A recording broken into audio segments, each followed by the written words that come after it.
días, bienvenidos de nuevo a Negocios Televisión, bienvenidos ya al espacio de las noticias, mirando a la actualidad, a la última hora, poniendo el foco en la actualidad nacional. Enseguida les contamos lo que ha decidido Pedro Sánchez pendientes de la crisis total, la crisis electoral en Venezuela. Ayer protestas, cacerolazos, se habla incluso de hasta 7 fallecidos en un momento en el que la tensión en Oriente Medio sigue escalando. Habla Estados Unidos de que no es inevitable una guerra entre Israel y Hezbollah, y pendientes también de Rusia. Le han suministrado armas letales, enemigos de Occidente, Corea del Norte, también Irán, en un momento en el que comienzan ejercicios de la Armada rusa con hasta 300 buques, pendientes también del ultimátum de Eslovaquia a Ucrania y también de la deuda de Estados Unidos, que sigue disparada, alcanza ya los 35 billones. Enseguida les contamos esto, pero empezamos poniendo el foco en España. La última hora pasa por el presidente del gobierno, Pedro Sánchez, que se ha acogido a su derecho a no declarar en su declaración como testigo ante el juez Juan Carlos Peinado en el caso que investiga a su mujer Begoña Gómez por presunto tráfico de influencias y prevaricación en los negocios. Esta declaración ha sido un hecho inédito, ya que es la primera vez que un presidente del gobierno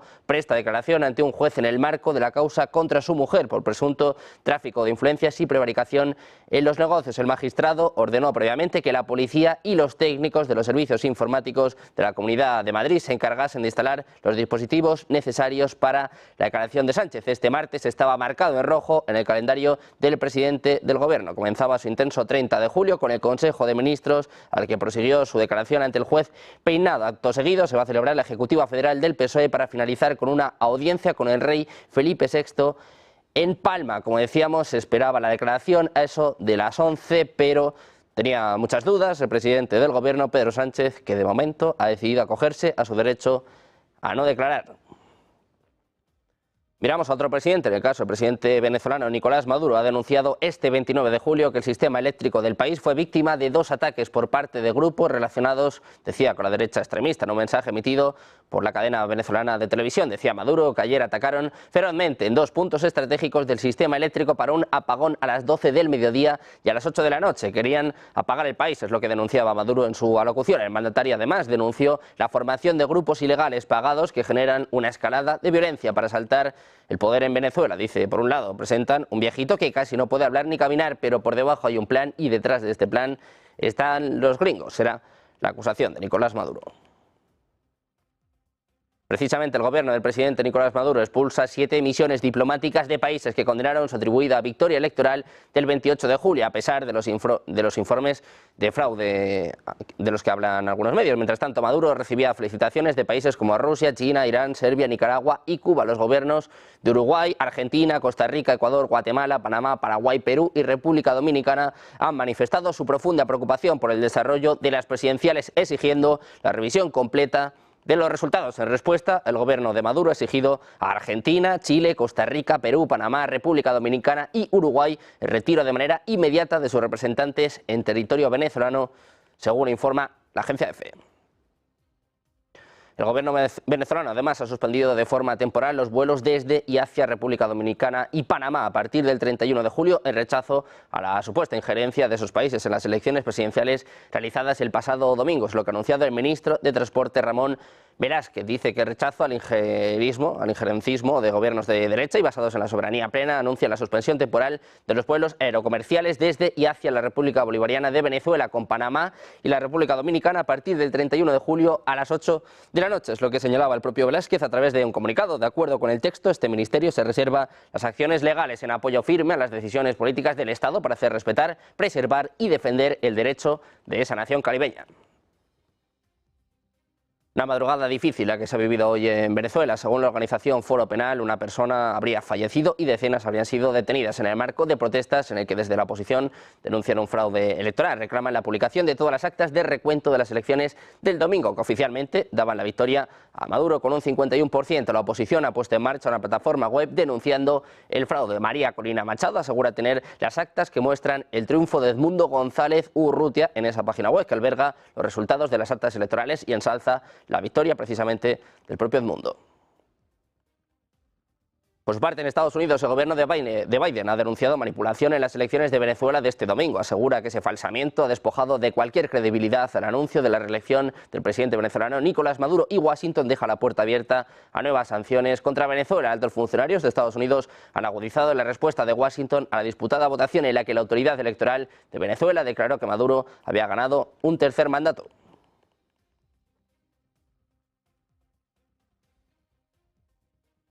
Precisamente el presidente de Estados Unidos, Joe Biden, va a hablar en la tarde de este martes con el presidente brasileño Luis Ignacio Lula da Silva en plena crisis electoral en Venezuela y en medio de los intentos de Brasil para obtener pruebas de las actas que verifiquen la victoria de Nicolás Maduro, anunciada el domingo por el Consejo Nacional Electoral de Venezuela. La Casa Blanca indicó que Biden y Lula van a hablar eso de las 2:30 hora local, una conversación que se espera esté centrada en la crisis desatada en Venezuela ante las dudas expresadas por varios países del continente, incluidos Estados Unidos, sobre la legitimidad de los resultados electorales presentados el domingo por el CNE en un escrutinio definitivo ni desagregado. Mientras tanto, China ha pedido este martes respetar la elección realizada por el pueblo venezolano, después de que algunos países y algunas organizaciones pusiesen en duda la legitimidad de las elecciones presidenciales en las que el actual presidente, Nicolás Maduro, salió reelegido. El portavoz de la Cancillería china, Lin Yan, ha recalcado hoy en una rueda de prensa su creencia de que el pueblo y el gobierno venezolano son capaces de gestionar sus propios asuntos internos. Al recibir una pregunta acerca de si China cree que los comicios reflejaron la voluntad de los venezolanos, Lin se limitó a volver a pedir que todas las partes respeten la elección realizada por los ciudadanos del país caribeño.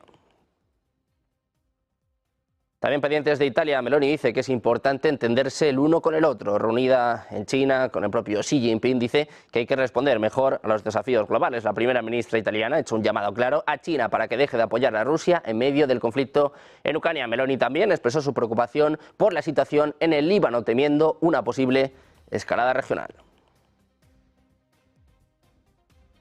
Rendendoli così anche premessa e spunto per raggiungere nuovi traguardi. Difendere ciò che siamo è lo strumento più efficace che abbiamo anche per comprendere l'altro, e comprendere l'altro è essenziale per poter meglio affrontare le grandi sfide globali di quest'epoca complessa.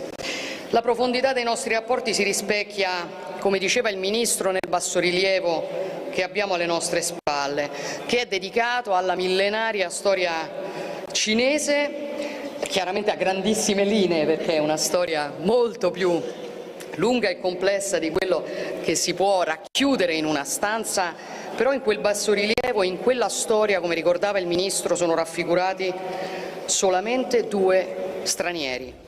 Miramos también a Francia. Es que el Gabinete Real marroquí ha anunciado este martes el apoyo de Francia al plan de autonomía bajo soberanía marroquí para el Sáhara Occidental, presentado por Marruecos ante la ONU, afirmando que es la única base para solucionar el conflicto sobre la excolonia española. En un comunicado, el Gabinete Real informa de que dicho apoyo se expresa de forma oficial en una carta enviada por el presidente francés Emmanuel Macron a Rey Mohamed VI con motivo del 25º aniversario de su entronización, que se cumple este martes, en la que Francia considera que el presente y el futuro del Sáhara Occidental se inscriben en el marco de la soberanía marroquí. En la carta, Macron destaca la intangibilidad de la posición francesa en esta cuestión de seguridad nacional de Marruecos y que su país tiene la intención de actuar coherentemente con esta posición a nivel nacional e internacional.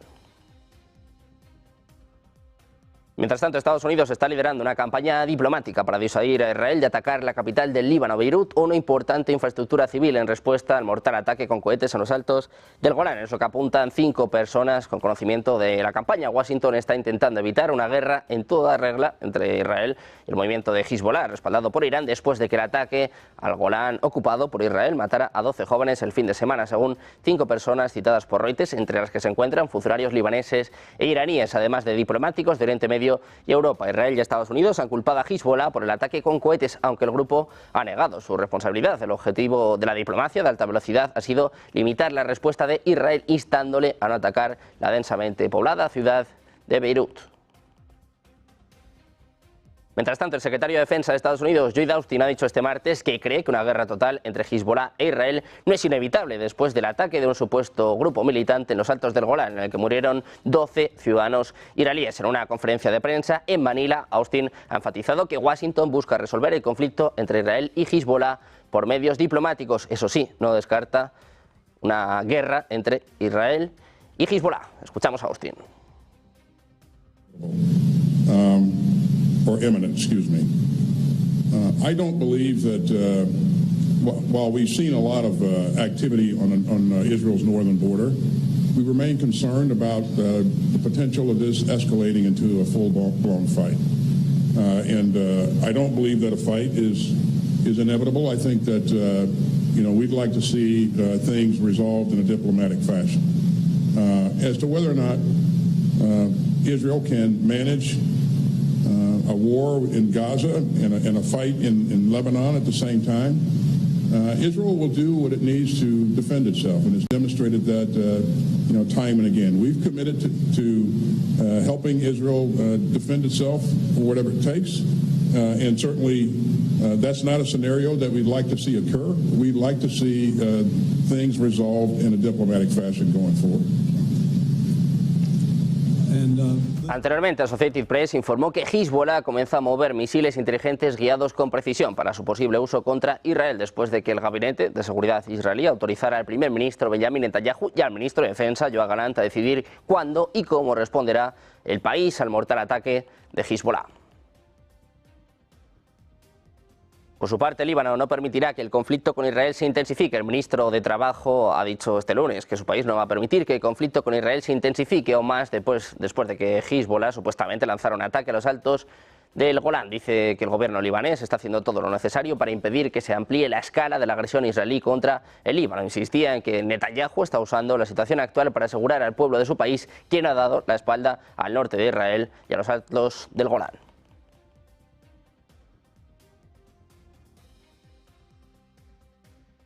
Siguen los avisos también por parte de algunos de los principales países del mundo. Estados Unidos y Alemania han instado a sus ciudadanos a abandonar el Líbano, mientras el primer ministro israelí, Benjamin Netanyahu, prometía represalias severas por el ataque con cohetes atribuido a Hezbollah. El ataque a un campo de fútbol donde jugaban jóvenes fue el incidente más letal para civiles en territorio controlado por Israel. En los intercambios de fuego entre Israel y Hezbollah desde que comenzaron hace 9 meses ya han generado temores de que las hostilidades puedan desembocar en una guerra en toda regla. El propio Netanyahu decía en las últimas horas que Israel no va a ignorar y que su respuesta va a llegar y será severa. Hezbollah, que ha negado su responsabilidad del ataque, también está preparado para una guerra total contra Israel. Más frentes, además, para el propio Netanyahu. El ministro de Exteriores israelí, Israel Katz, ha pedido a los países miembros de la OTAN expulsar inmediatamente a Turquía, después de que el presidente turco, el islamista Recep Tayyip Erdogan, sugiriera que podría invadir Israel si tuviera mayor poder armamentístico. Decía el propio Katz que a la luz de las amenazas de Erdogan y su peligrosa retórica, instruye a los diplomáticos del Ministerio de Asuntos Exteriores a dialogar urgentemente con todos los miembros de la OTAN, pidiendo la condena de Turquía y exigiendo su expulsión de la alianza regional. Es lo que indica un comunicado de la Cancillería israelí difundido este lunes por la noche. El domingo pasado, Erdogan insinuaba que estaría decidido a invadir Israel para poner fin al conflicto palestino si su país tuviera suficiente fuerza armamentística. El Reino Unido, diputados británicos piden que se prohíba atracar en Gibraltar a un petrolero israelí. Un grupo de miembros del Parlamento británico ha enviado una carta al ministro de Asuntos Exteriores británico, a David Lammy, en la que se afirma que no se debe permitir que un petrolero israelí ataque en Gibraltar. Según se informa, el petrolero tiene previsto llegar a la isla bajo control británico más tarde en el día de hoy, después de que el Reino Unido se abriera a usar la orden de la Corte Penal Internacional para arrestar a Netanyahu. Nuevo golpe. Diputados británicos piden que se prohíba atracar en Gibraltar a un petrolero de Israel. Pendientes de más noticias, más actualidad, nuevos ataques de Donald Trump a Kamala Harris. Una pausa, 2 minutos, enseguida se lo contamos en Negocios Televisión.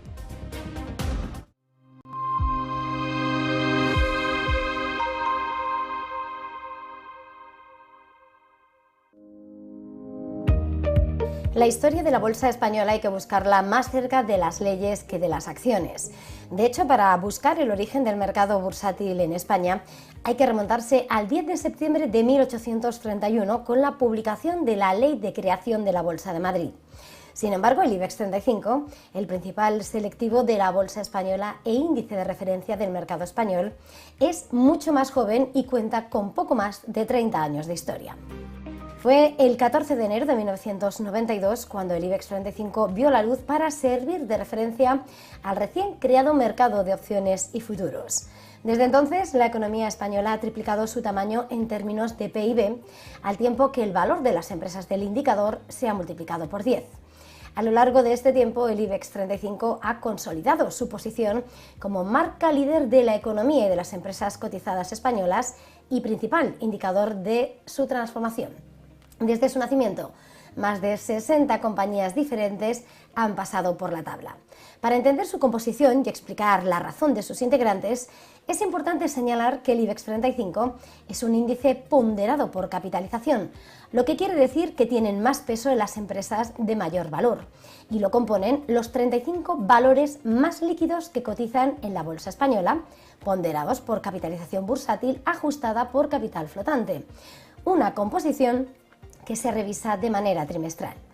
En estos años se ha convertido en el referente nacional e internacional del mercado de valores español y ha servido de subyacente para multitud de productos financieros. La representación sectorial ha variado también notablemente, lo que confirma al IBEX 35 como la principal referencia de los cambios en la estructura de la bolsa y la economía española a lo largo de estas 3 décadas. La estructura actual es más diversificada y en ella la digitalización y las energías renovables han ganado peso. Pero el IBEX 35 no camina en solitario, sino que se ve acompañado de una gran familia. Entre las incorporaciones más reseñables se cuenta en 2009 la llegada del IBEX 35 con dividendos. Este indicador incorpora los pagos de las compañías que forman parte del selectivo, un factor especialmente importante para el mercado español, en el que la retribución al accionista es una seña clara de identidad que le diferencia de otros mercados de su entorno. Desde 2021 cuenta con el IBEX Gender Equality para fomentar la igualdad de género, con un horizonte que no deja de crecer mirando a indicadores de sostenibilidad. Entre los últimos, IBEX ESG y el IBEX ESG Weighted, aplicando la metodología del operador suizo SIX Group del que forma parte.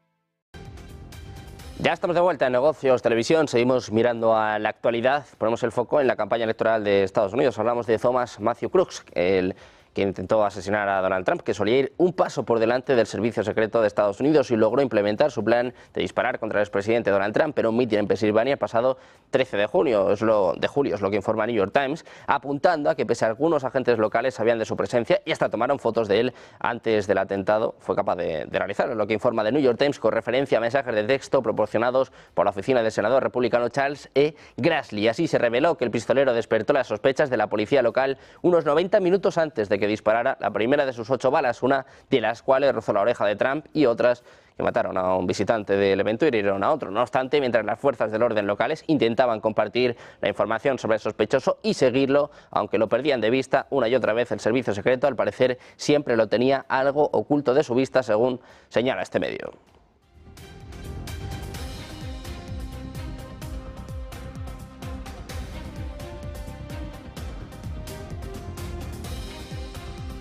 El expresidente de Estados Unidos, que ha declarado este lunes en una entrevista para Fox News que la precandidata del Partido Demócrata, Kamala Harris, dejó de usar en público su risa, que se convirtió en un meme en las redes sociales, sugiriendo que se trataría de una estrategia para mejorar su imagen entre los votantes. Decía Trump, Harris se deshizo de la risa, me di cuenta, no he visto esa risa loca que ella tiene, es lo que señalaba el candidato republicano en las presidenciales de 2024, recalcando que se trata de la risa de una persona loca. Decía Trump, alguien la convenció, no te rías, simplemente no te rías bajo ninguna circunstancia. La primera semana como precandidata, la vicepresidenta logró recaudar $200 millones, según informaba el equipo de campaña de Harris en X. Mientras tanto, el Pentágono ha anunciado este lunes un nuevo paquete de ayuda militar a Ucrania por valor de $1.700 millones en sistemas de defensa aérea, cohetes de corto y medio alcance y artillería. El envío de ayuda militar se divide en un paquete de $1.500 millones de la iniciativa de la asistencia de seguridad de Ucrania, enfocado en material de defensa aérea, armamento antitanque y otros gastos relacionados con mantenimiento. Por otra parte, el Departamento de Defensa anunció otros $200 millones de un programa con mandato presidencial para mejorar el armamento de interceptación aérea de Ucrania, así como munición para artillería y morteros antitanque.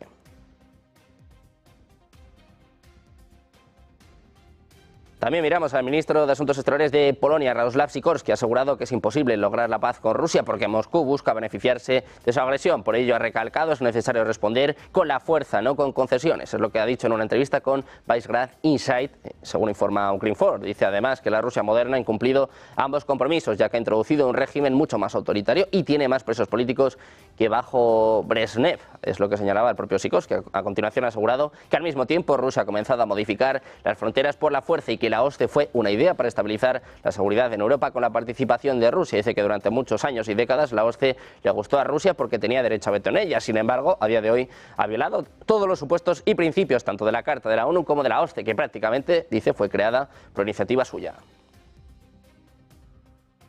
Mientras tanto, Rusia ha continuado profundizando en sus relaciones bilaterales tanto con Irán como con Corea del Norte, a cambio de ayuda letal para las tropas rusas que emplean en la guerra en Ucrania. Así lo asegura un informe publicado por el Instituto para el Estudio de la Guerra, un grupo de expertos con sede en Washington del que se ha hecho eco el medio rumano. Esta era el ProTV. El pasado junio, el líder norcoreano Kim Jong-un y el presidente ruso Vladimir Putin firmaron un acuerdo de asociación estratégica que incluye una cláusula por la cual ambos países se comprometen a prestarse asistencia militar si uno de ellos resulta atacado. Ese acuerdo entre los gobiernos de Pyongyang y Moscú cimenta una relación que desde el año pasado conlleva el envío regular de contenedores con armamento norcoreano a Rusia para su uso en el frente ucraniano. Mientras tanto, Teherán y Moscú han estrechado en los últimos años sus relaciones, especialmente desde el comienzo del conflicto en Ucrania, ya que Teherán le suministra a Moscú los drones Shahid con los que bombardea el territorio del país vecino. La Armada rusa ha comenzado unos ejercicios navales con la participación de cerca de 300 buques de superficie, submarinos y buques de apoyo, es lo que informa este martes el Ministerio de Defensa de Rusia. Agrupaciones y unidades de la Armada rusa comenzaron ejercicios en las zonas operativas de las flotas del norte, del Pacífico y del Báltico, así como en la zona de responsabilidad de la flotilla del Caspio, es lo que señala el comunicado castrense publicado en Telegram. Defensa indicó que los ejercicios que forman parte del programa de instrucción participan cerca de 300 buques de superficie, submarinos y buques de apoyo, hasta 50 aviones, más de 200 unidades de equipo militar y especial, más de 20.000 efectivos y miembros del personal civil de las agrupaciones y unidades. Pendientes de estos ejercicios, ponemos el foco también en Ucrania. Sigue la tensión con Hungría y también con Eslovaquia. El primer ministro eslovaco, Robert Fico, ha advertido que va a interrumpir su suministro de gasóleo a Ucrania si Kiev no restablece el flujo de petróleo a través de su territorio procedente del gigante energético ruso Lukoil. Decía Fico: reiteré una vez más que apoyamos los pasos y las declaraciones que damos. La aplicación de esta sanción sin sentido solo perjudicará a Ucrania, Eslovaquia y Hungría. Y Rusia prácticamente no se verá afectada, es lo que afirmaba en un videomensaje publicado en sus redes sociales, citado por medios locales. El alto funcionario destacó que si no se restablece pronto el tránsito de petróleo ruso por Ucrania, Slovnaft no seguirá suministrando a Ucrania gasóleo, que cubre una décima parte del consumo ucraniano. Según el primer ministro, la opinión pública eslovaca valora muy negativamente la decisión de Zelensky de cortar el suministro de petróleo.